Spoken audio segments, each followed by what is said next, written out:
This is Rickie News Channel.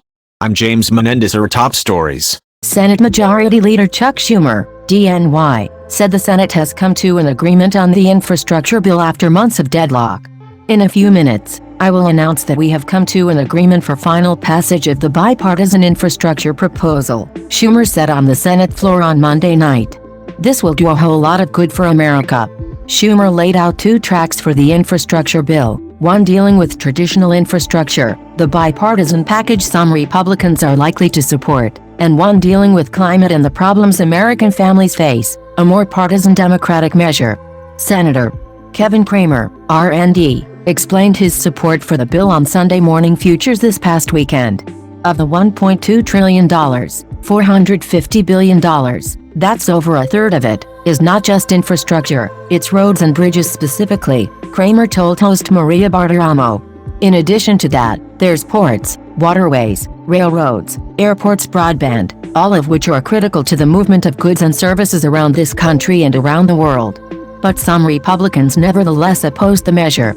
As Admiral Akbar said, in Star Wars, it's a trap. Senator Ted Cruz, RTX, said in a speech on the Senate floor last week, Democrats want to give billions of dollars to unelected bureaucrats in the Biden administration to spend however they please, Cruz warned.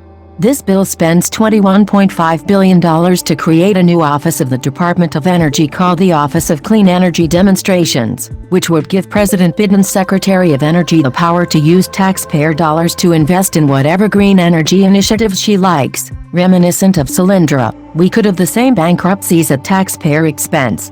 This bill spends $24 million in taxpayer dollars to preserve the water in San Francisco Bay. And the Long Island Sound would receive $106 million in taxpayer dollars. As the New York Times reported, climate resiliency programs would receive their largest burst of government spending ever from this bill, and the Wall Street Journal rightly called it a major down payment on President Biden's Green New Deal. That's exactly what this bill is, Cruz added.